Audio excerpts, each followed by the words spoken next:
Buenos días. Le vamos a hablar, Valentina Medina Valentín y mi persona María Mercedes Morante, de los mecanismos para optimizar los programas de salud.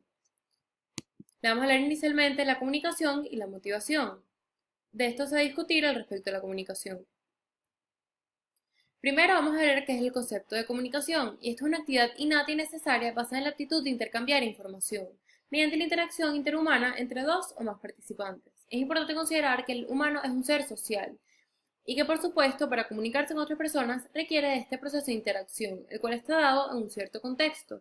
Es muy importante recordar que lo que digamos otras personas tiene una influencia sobre ellas, sobre su idea y sobre su pensamiento.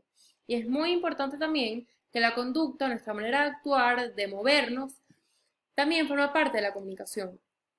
¿Qué nos permite la comunicación? Nos permite conocer aquello que nos rodea, organizar nuestro pensamiento, expresar nuestras ideas y comprender las ideas de otros.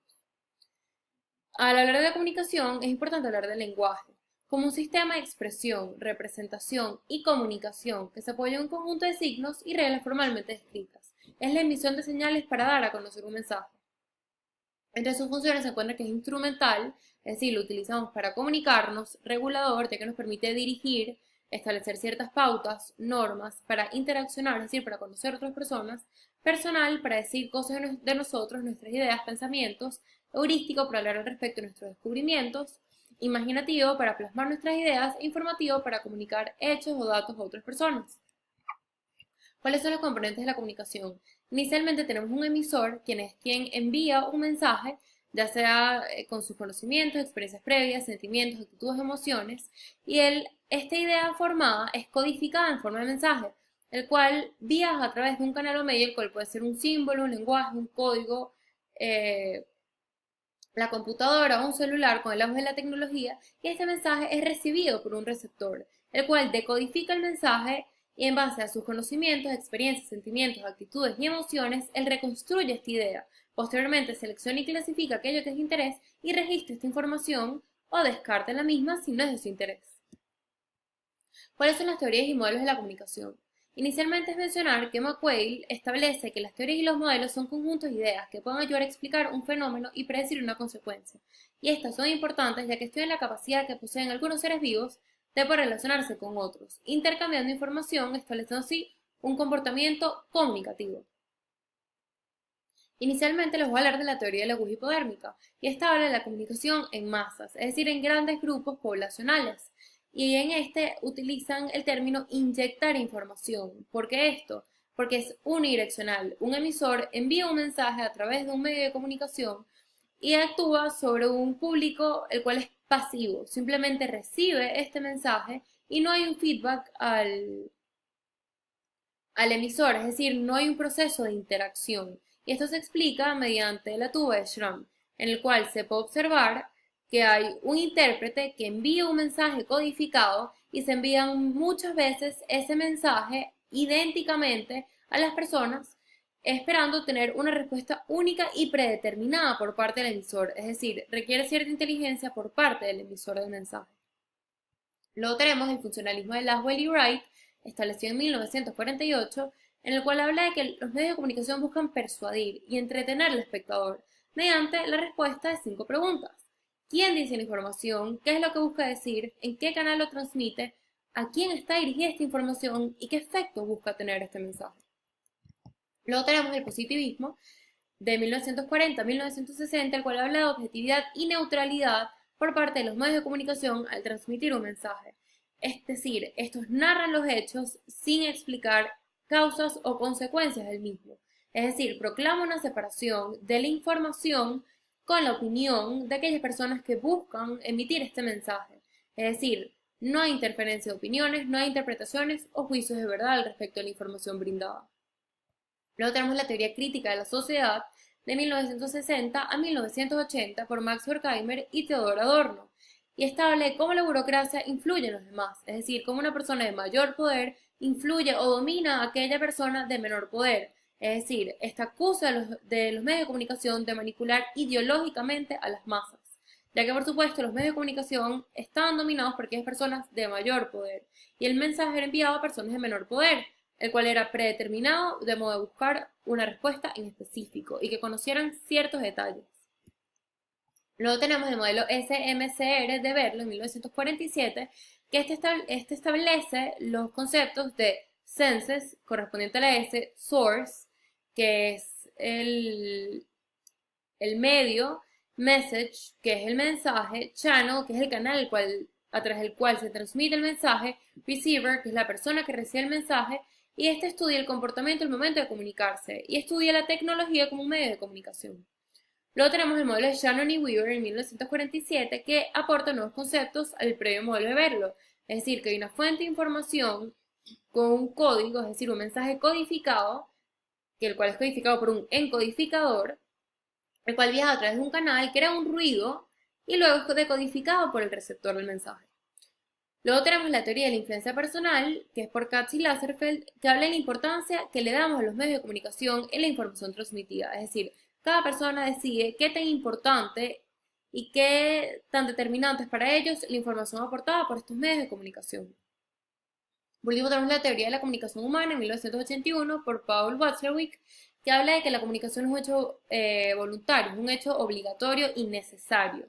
Y esto se basa en tres premisas. Inicialmente, que su esencia es la interacción y la relación. Como dijimos, el ser humano es un ser social que necesita interaccionar y relacionarse con otros seres humanos. Y que todo acto realizado por el ser humano tiene un carácter comunicativo. Es decir, la manera en cual actúa, cómo se comporta, lo que dice y lo que hace. Y por supuesto, habla de que los trastornos psíquicos pueden ser manifestados como trastornos de la comunicación. Es decir, ya sea por una poca capacidad de interacción o porque se dificulta hacerlo. ¿Cuáles son los requisitos para una comunicación efectiva? Que el mensaje sea claro, que sea preciso, que haya una objetividad, es decir, que se busque dar este mensaje con un motivo, que sea dado en un lugar oportuno, un momento necesario o oportuno, especial para mandar este mensaje. Que por supuesto sea interesante de modo de tener la atención del receptor que va a emitir el mensaje y que se pueda esperar una respuesta a este receptor, es decir, un feedback. Que sea flexible, que el mismo mensaje se pueda decir de distintas maneras para que logre ser captado por el receptor en caso de que no lo entienda, que haya empatía entre las personas, que la persona sea receptiva a escuchar ideas y que, por supuesto, la persona que reciba el feedback también esté receptiva a escuchar la respuesta. Y es muy importante la palabra escuchar. Siempre hay que escuchar lo que dice la otra persona para que una comunicación sea efectiva. Al haber requisitos, también pueden haber barreras, siendo las barreras definidas como impedimentos que no logran que se lleve a cabo una comunicación efectiva. Por supuesto, estas dependen tanto del emisor como del receptor, como del ambiente. En el emisor puede ser que no utilice las palabras adecuadas, la entonación no es la adecuada, que sea una idea que no entiende el receptor, que el receptor también puede no estar escuchando, puede no entender las ideas que dice la persona, puede no entender las palabras que dice el emisor, y el ambiente, por supuesto, si es un ambiente ruidoso, si hay un lugar público que es difícil enviar un mensaje.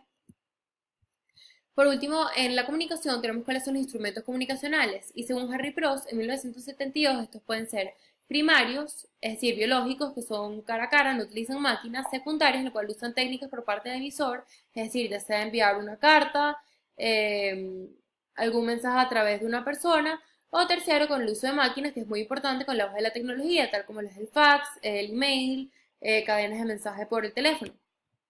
Ahorita vamos a hablar un poco de la motivación. En la motivación tenemos que es de la necesidad o el deseo que activa y dirige el comportamiento de cada ser humano. Es un hecho que activa y orienta la conducta, es decir, es la fuerza que está detrás de las ansias que tenemos de lograr alguna meta.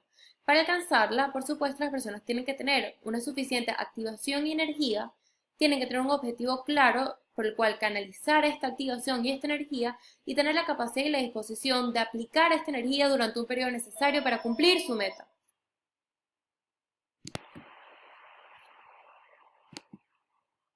Entonces, ¿cuáles son los tipos de motivación? Tenemos una motivación primaria que ayudan a satisfacer necesidades básicas, tales como lo son la alimentación, el sueño, el sexo.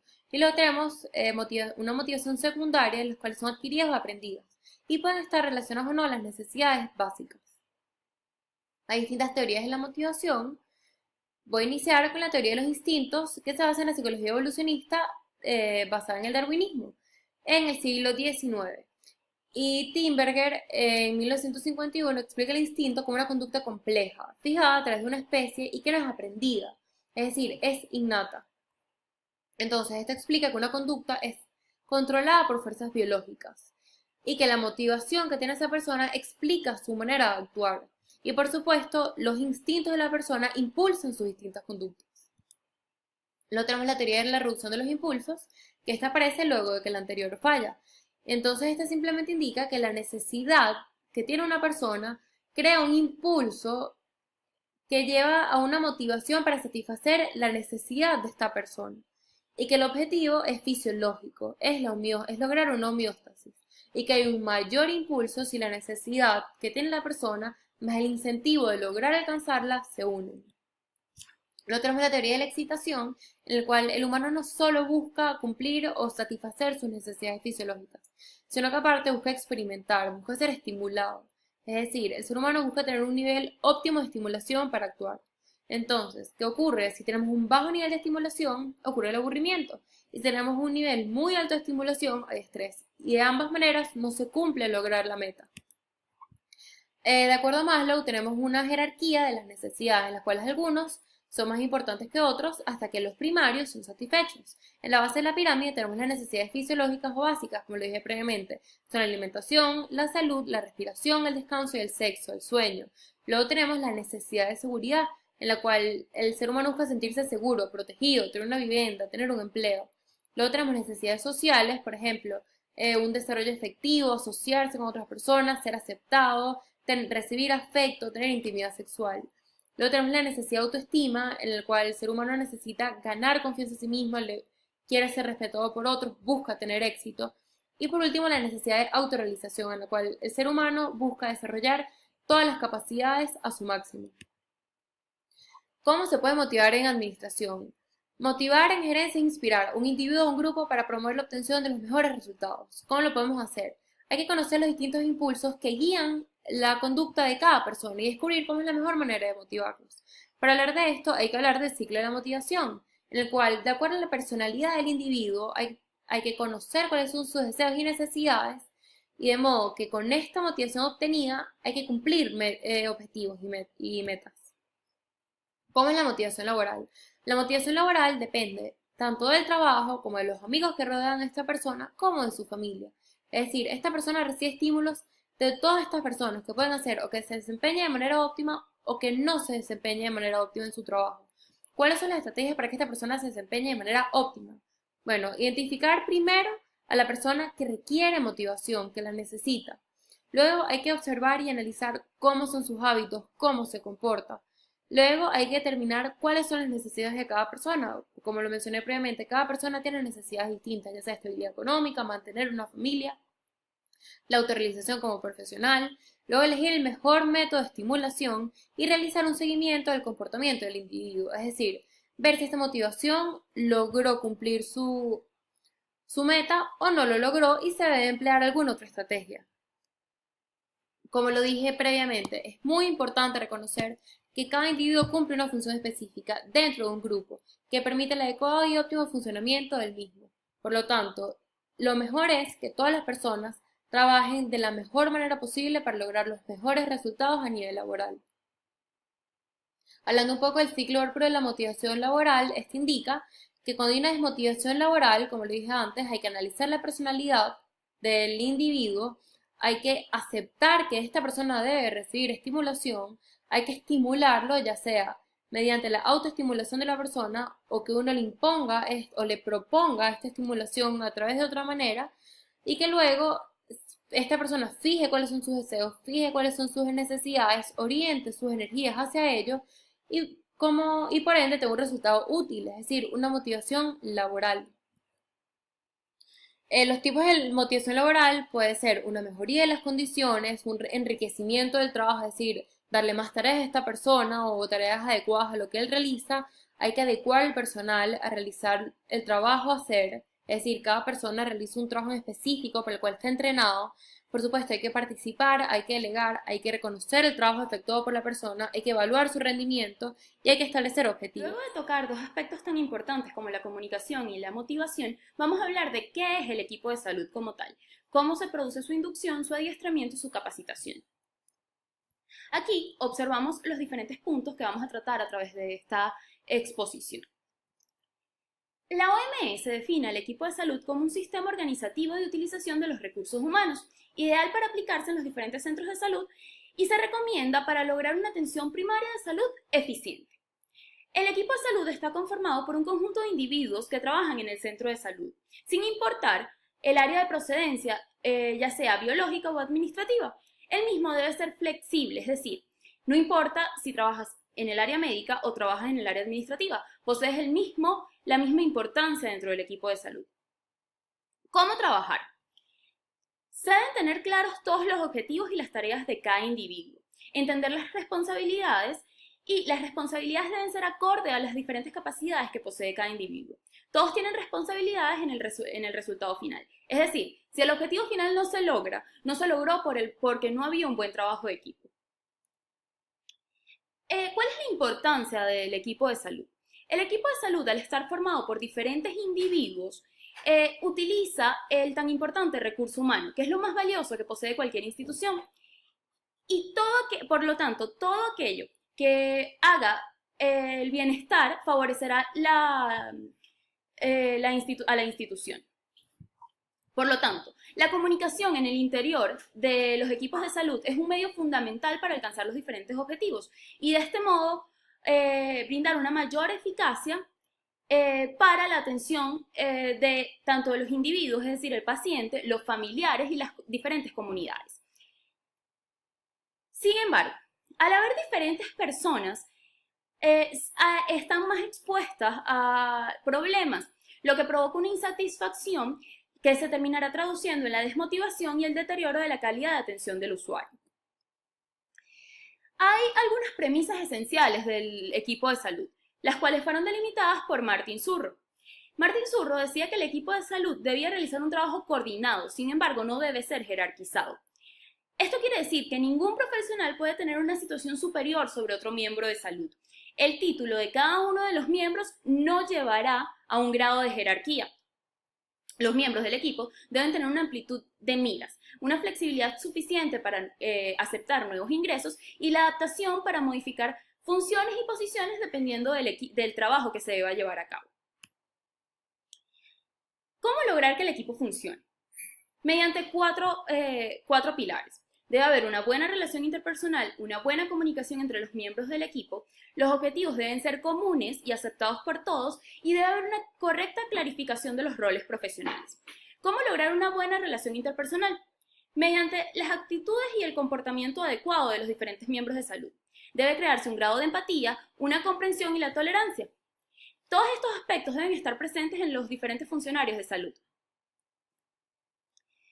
También debe haber una buena comunicación entre los miembros, ya que la comunicación es el medio más idóneo para modificar las conductas y permite que se efectúen los cambios. Es el medio ideal para unir a los diferentes miembros y la comunicación debe estar presente aunque los individuos se desarrollen en diferentes actividades.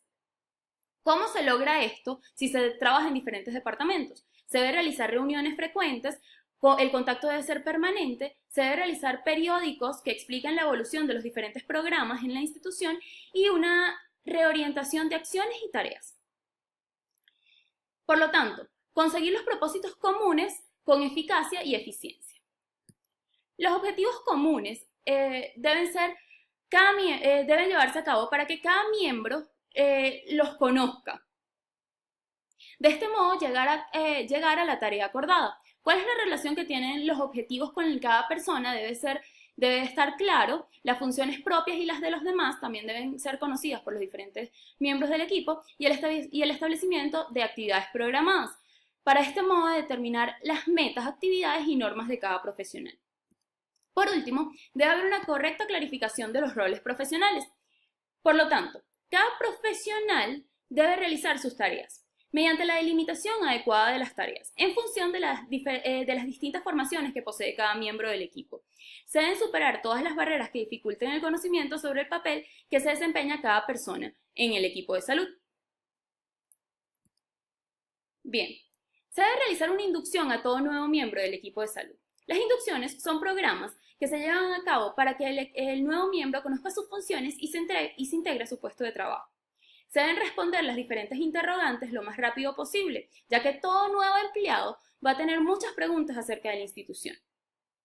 los valores que prevalecen en la institución y debe facilitarse el proceso de socialización. Se debe informar sobre todas las normas, políticas y procedimientos que se realizan en la institución y de este modo facilitar la integración lo más pronto posible del nuevo miembro. La inducción se realiza en 5 pasos. En primer lugar están las inducciones generales. Comienza desde que el nuevo aspirante ingresa su solicitud de trabajo y termina cuando es capaz de realizar su trabajo con éxito. Y se debe brindar al individuo apoyo, seguridad y aceptación en el equipo. En esta fase se brinda una información no tan detallada sobre la organización, las políticas del personal, las condiciones de contratación, los días de ingreso y las formas de pago. Esto normalmente será como una especie de entrevista de trabajo. Luego se realiza una reunión con el nuevo ingreso, con todos los nuevos ingresos, en los cuales esta se lleva a cabo normalmente el primer día de trabajo. Aquí se explica mejor las funciones de la organización realizando un pequeño recuento sobre la historia de la misma, la visión, la misión y los objetivos, los horarios y días de pago, el servicio de presta, un organigrama, las políticas del personal, la ubicación de los diferentes servicios como el comedor y los baños en la institución, los reglamentos internos de trabajo, un plano de las instalaciones para que el individuo sepa en dónde quedan los diferentes servicios, medidas de emergencia y una presentación del equipo de trabajo. En este proceso de inducción se traduce en una descripción precisa de su cargo. Se debe realizar un recorrido por la planta con el objetivo de que los nuevos integrantes del equipo se familiaricen con la disposición de los diferentes servicios en las instituciones. De igual forma, permite integrar el personal y todos los miembros del equipo de trabajo juegan un papel fundamental en esta incorporación del nuevo miembro, ya que los miembros antiguos del equipo de salud deben recibir y facilitar el ingreso de este nuevo miembro. En cuarto lugar, tenemos inducciones más específicas. En esta fase se debe asignar a un tutor al nuevo miembro con el objetivo de que éste explique las responsabilidades y tareas que deben desarrollarse. ¿Cómo lo hará? Explicándole los objetivos de trabajo y las estrategias que se llevan a cabo en la institución, ratificación de las funciones y la entrega del material necesario para que las lleve a cabo, formas de evaluación del desempeño, diagnóstico de necesidades de aprendizaje y los métodos que se emplean para diagnosticar el aprendizaje o las necesidades de aprendizaje que tenga el nuevo ingreso. En algunas instituciones se realizan pruebas para determinar el desempeño de los diferentes nuevos ingresos. Por lo tanto, lo que se busca es evaluar el desempeño del nuevo integrante para así lograr fortalecer las deficiencias que éste presenta. ¿Cuál es la importancia de todo este proceso? Que reduce la pérdida de tiempo por parte del trabajador, porque con este proceso se aclararán todas las dudas que él presente, hará menos preguntas, no entorpecerá las tareas de trabajo del resto del equipo y se sentirá más seguro y con mayor estabilidad. En segundo lugar, se debe realizar un adiestramiento que es posterior a la inducción, en el cual debe ser un proceso continuo, sistemático y organizativo que brinde conocimientos, habilidades y destrezas necesarias para desarrollar eficientemente la tarea que se le es encomendada. Este paso completa el proceso de selección y en él se lleva a cabo una actualización y renovación de los conocimientos del nuevo ingreso. ¿Cuál es la importancia de realizar este adiestramiento?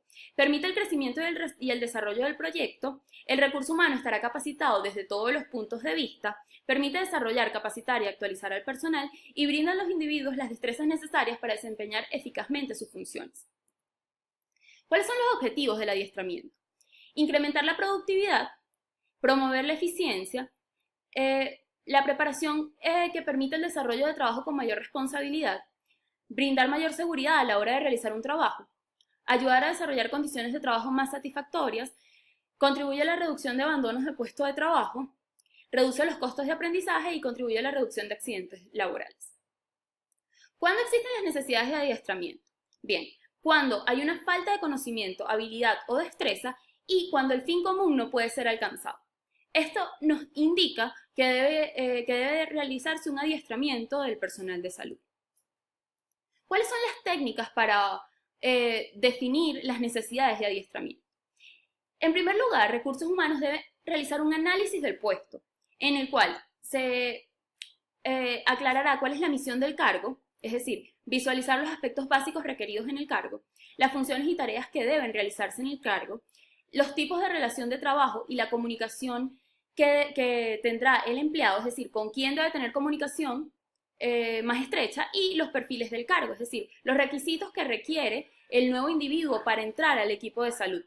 Se debe establecer una escala de actitudes que permitan medir la predisposición favorable, desfavorable y la indiferencia que existe hacia el puesto de trabajo o hacia las diferentes personas que hay en la institución. Partiendo de la premisa de que todas las personas poseen una predisposición y que las predisposiciones son aprendidas a través del proceso de socialización. En tercer lugar, se debe realizar una entrevista del personal para realizar un interrogatorio dirigido por un investigador o una persona experta en el tema, con el propósito de obtener información de un sujeto en relación con un aspecto específico que se quiera conocer. Se requiere un guión de entrevista y una grabadora. ¿Cuáles son los tipos de adiestramiento? Está la inducción, de la que ya hablamos, que es una orientación muy general, una adecuación al puesto, grupo y a la institución, y crear una actitud favorable del empleado y mejorar su integración, lo que ya hablamos. La experiencia. Reunir a un grupo de personas con tareas similares para intercambiar experiencias y métodos. Se deben establecer los objetivos, expectativas, dinámicas, metodologías, aspectos organizativos. ¿Qué quiere decir?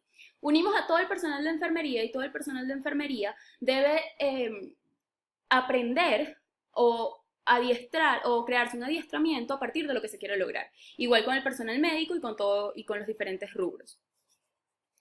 En y para. Se hace para desarrollar al máximo el potencial de las personas. Crea un sistema de educación permanente que abarque lo siguiente: preparación y actualización para el cargo ocupado, preparación para otros cargos que podrían ocupar y preparación para el desarrollo integral. Esto es un proceso continuo que se debe llevar a cabo en las instituciones.